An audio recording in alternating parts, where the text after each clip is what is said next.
E vamos então ao tirinete do programa de hoje. Araripina Urgente. Você sabendo de tudo com Roberto Gonçalves. E o governo de Papai Lula demitiu servidores ligados ao Centrão após a derrota na medida provisória do IOF na semana passada. A ação é vista como retaliação aos integrantes da base governista que não votaram alinhado ao desejo do Palácio do Planalto. A reportagem é de Luciana Amaral. O Planalto conseguiu mais 24 horas para avaliar os impactos da derrubada da MP 1303 no orçamento do ano que vem. A decisão do Congresso de deixar vencer a medida provisória que aumentava os tributos de aplicações financeiras criou um buraco de 17 bilhões de reais no orçamento de 2026. Ao mesmo tempo, a avaliação de parlamentares ligados ao Planalto é de que a disputa eleitoral do ano que vem já contaminou a discussão e de que é preciso proteger o orçamento na tramitação do texto. O presidente da Comissão Mista de Orçamento, senador Efraim Filho, aceitou adiar a votação, mas reclamou da ofensiva dos governistas. A LDO precisaria ter sido votada ainda no primeiro semestre, mas um impasse com o calendário de pagamento obrigatório das emendas atrasou a matéria. Se o governo teve a frustração da medida provisória, é importante o governo saber que foi no voto, não foi por imposição de ninguém. É um desejo do Congresso, que representa a sociedade, de dar um recado claro. Na Comissão de Assuntos Econômicos do Senado, o ministro da Fazenda, Fernando Haddad, retomou as críticas ao Legislativo, destacando o impacto fiscal do recuo sobre a MP da semana passada. Que poderiam ter, pelo menos, votado a revisão de gasto primário, que constava da medida provisória 1303, constava medidas corretivas dos cadastros, por exemplo, do seguro-defeso, medidas corretivas sobre o Comprev, sobre a Teste-Med, uma série de medidas corretivas que não foram apreciadas tampouco. Depois da derrota, o governo decidiu retaliar parlamentares infiéis da base. A estratégia inclui a exoneração de diretores de estatais que chegaram ao cargo por indicação das lideranças partidárias. A expectativa é de que agora essas indicações premiem os deputados e senadores que realmente entregam votos no plenário. A Caixa Econômica Federal é um dos principais ativos dessa disputa. 2 dos dirigentes ligados ao Centrão já deixaram a empresa nos últimos dias. O deputado Arthur Lira entrou em campo para tentar frear o expurgo.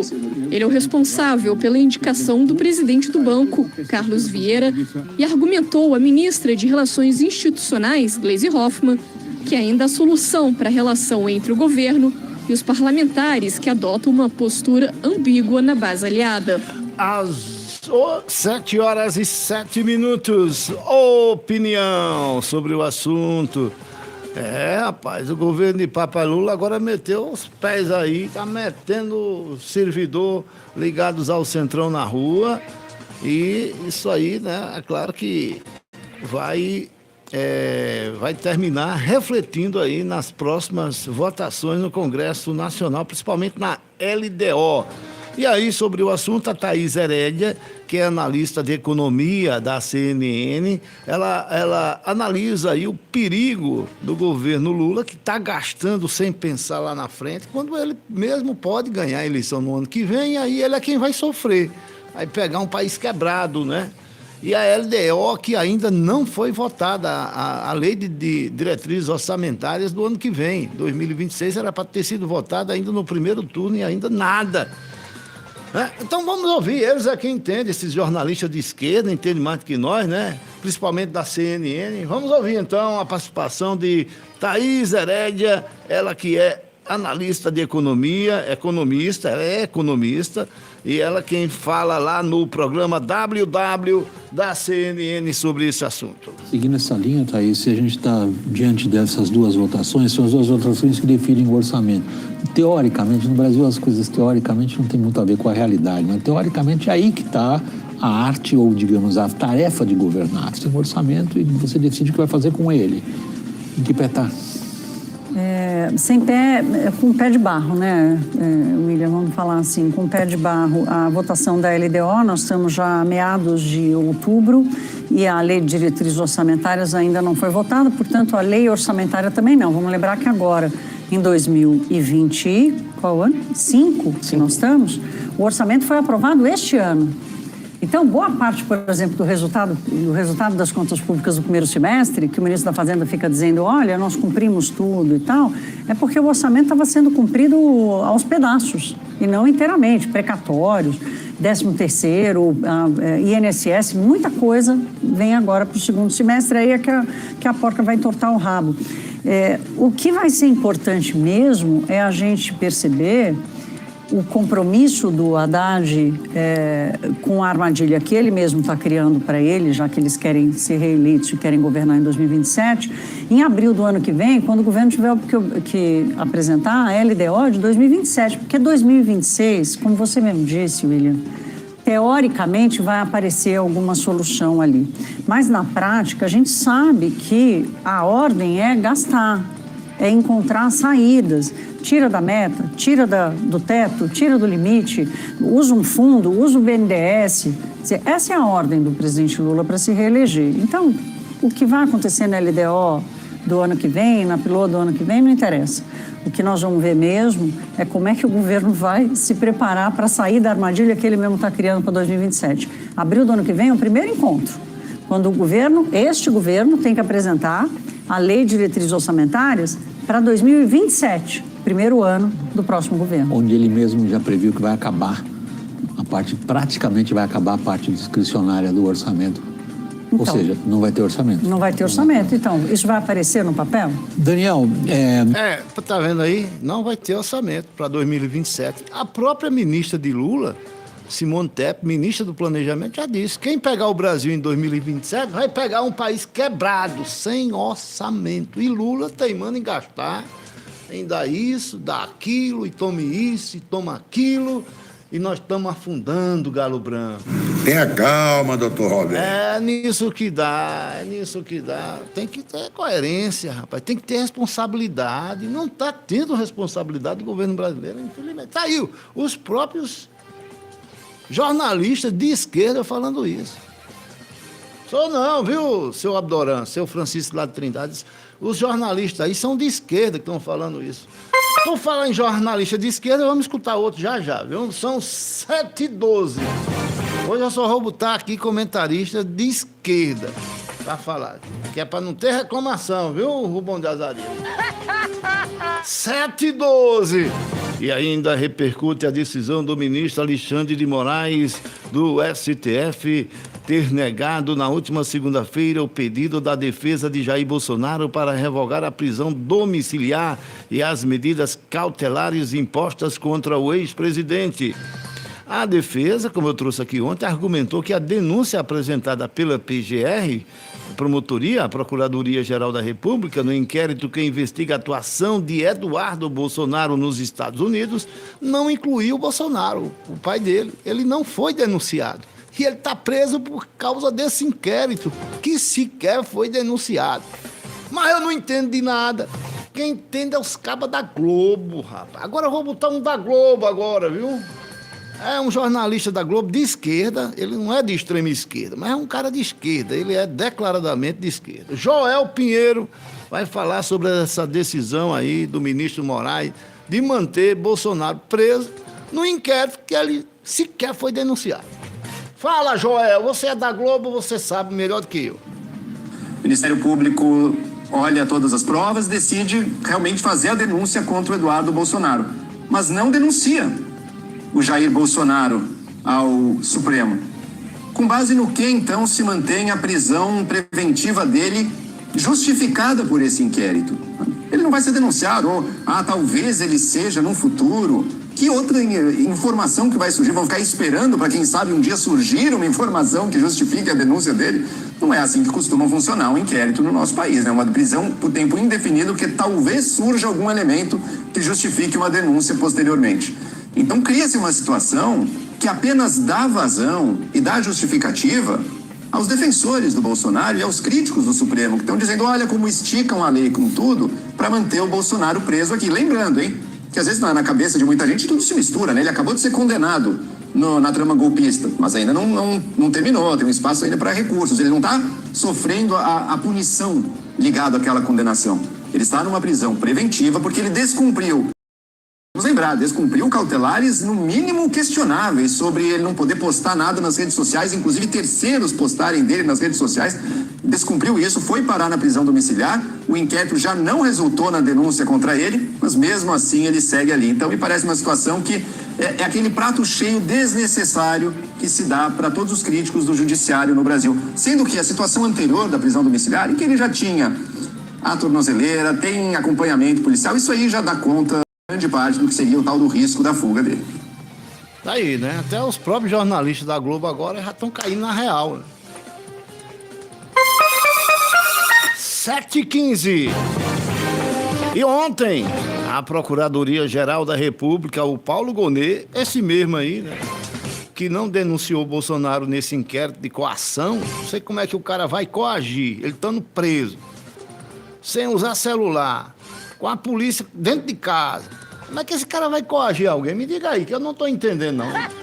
Eu sou meio burro. Como é que Bolsonaro vai coagir alguma autoridade, o cara preso, sem poder usar as redes sociais, sem poder usar o celular, a Polícia Federal dentro do banheiro da casa dele? Tudo que sai tem que ser registrado. Me diga aí como é que um cara desse vai coagir alguém. Eu sei não. Mas que, nesse caso, a Procuradoria-Geral da República ontem se manifestou contra o pedido do PT de mandar prender Eduardo Bolsonaro lá nos Estados Unidos. Pois é, o PT foi o Lindenberg Farias, o lindinho lá da lista de propina da Odebrecht, pediu a prisão de Eduardo Bolsonaro. Aí a PGR, que é o Paulo Gonet, disse, rapaz, aí não tem condições, não, macho, aí não. Para prender um homem lá nos Estados Unidos. Mesmo assim, não tem por onde. Como é que um adversário político vai e pede a prisão do outro, né? Mas vamos ouvir a reportagem para a gente entender sobre o assunto. Senão aí não é democracia, né? Qualquer um pode... é meu adversário, ó, eu não gosto dele, prende. Meu irmão... É o do Brito e as informações. Bom dia, Brito. Bom dia, Roberto Gonçalves. Bom dia, ouvintes da Rádio Arari FM 90,3.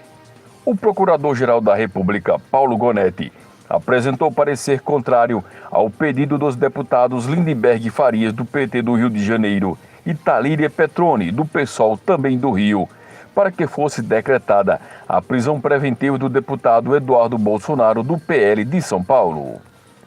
Em manifestação encaminhada ao Supremo Tribunal Federal na tarde desta terça-feira, dia 14, Gonet afirmou que os parlamentares não têm legitimidade processual para solicitar tal medida, uma vez que o artigo 311 do Código de Processo Penal restringe este tipo de requerimento à Polícia Judiciária e ao Ministério Público. O pedido de prisão havia sido encaminhado a Moraes, que solicitou parecer da PGR. No documento, Gonet acrescentou ainda que, abre aspas, de toda sorte, a Procuradoria-Geral da República se reserva a avaliação, em instante que estime oportuno, de eventual requerimento de medidas cautelares, inclusive no que tange ao aspecto da sua viabilidade efetiva. Fecha aspas. Eduardo e o jornalista Paulo Figueiredo foram denunciados pela Procuradoria-Geral da República por coação. Direto da redação da Arari FM, Eldo Brito, para o Araripina, gente. Obrigado, Eldo.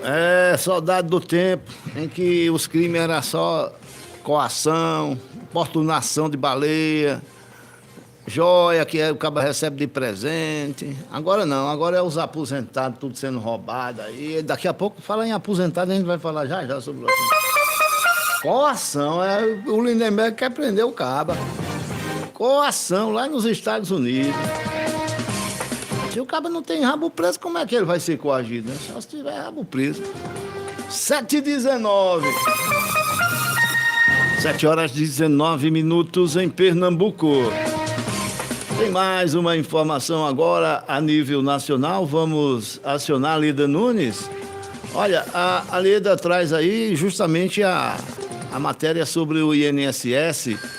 Olha, CONTAG, essa entidade é liderada pelo deputado federal do PT, né, Carlos Veras. O presidente era o irmão dele, Aristides Veras. Aí depois desse escândalo aí mudaram, agora é uma mulher. Pois é, mas a CONTAG, Conafé e Ambec pediram 204 mil vezes descontos a mortos. Eu trouxe essa matéria, foi ontem. Mas daqui a pouco a Leida Nunes tem mais informações, a gente vai ter mais informações sobre a questão do INSS, né? Então vamos trazer o Robson Moreno em notícia internacional. E o regime comunista da China prendeu pelo menos 30 pastores e líderes da igreja Zion. Comunismo é assim mesmo, para você aprender como é comunismo, viu?